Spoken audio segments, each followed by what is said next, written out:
på plass.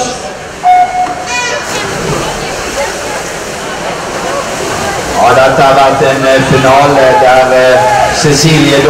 Johannessen BSC har herjet, tatt ufattelig mange gullmedaljer på denne øvelsen i NM-sammenheng.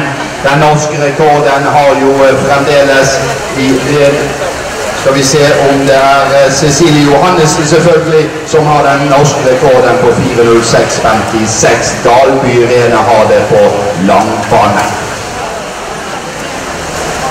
En åpen finale dette her. Her gjelder det om å treffe i åpningshastigheten.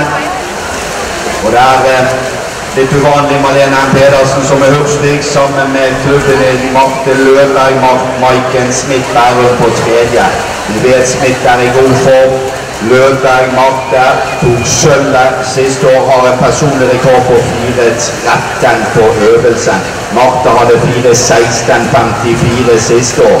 Og det var Cecilie der vant løpet siste år på 4:15.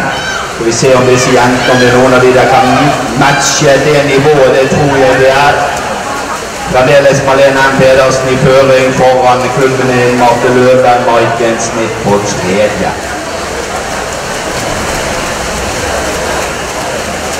Og ser vi at Marte ligger inn litt mer trøkk her. Og har fått en 30 cm ned til Malene M. Pedersen. Det er to Lambertseter. Maiken Smith pleier å komme veldig sterkt på siste halvdel. Marte Løvberg pleier alltid å være sterk i avslutningen. Og så ser vi Stine Lise Stenseth som var så hurtig som 1:59 på første etappen i går på 4x2.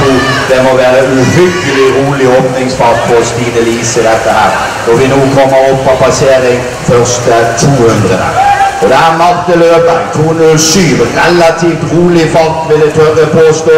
Maiken Smith 2:08 sammen med Malene M. Pedersen. Det er i alle fall et relativt behagelig fart her i starten, og så skal de kjøre.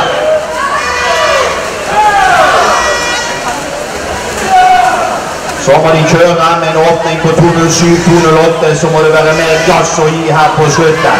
Gjør de det samme, så er det 4:15, eller skal de ned og kjøre negativ split. Det er Marte Løvberg som er foreløpig klart i føringen, har en kroppslengde nede til Maiken Smith. Malene M. Pedersen fremdeles på en tredjeplass. Marte hadde 31,8, Maiken Smith 32 blank, Malene 32,9, Stine Lise 32,4. Det er Stine Lise vel som er på vei opp på tredjeplassen. Kommer ned, passerer 300, gjenstår siste 100 meteren her.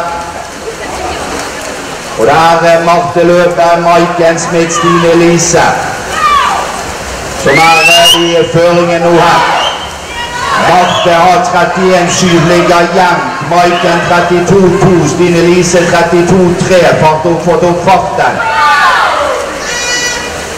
Og vi er virkelig inne i siste del her nå.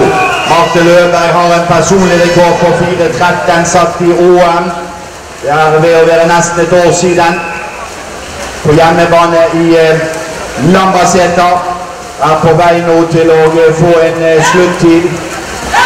Ja, får vi se om hun gjør en sluttid omkring 4:14,15. Maiken Smith på andre, Stine Lise Stenseth på tredje. Det er Marte Løvberg Lambertseter som er på vei til en senior-NM-tittel her. Avslutter veldig bra og kommer i mål på 4:13,23. Det er en bedre tid enn vinnertiden siste år. Maiken Smith slår inn 4:16,89, 4:19,29 på Stine Lise. Ja.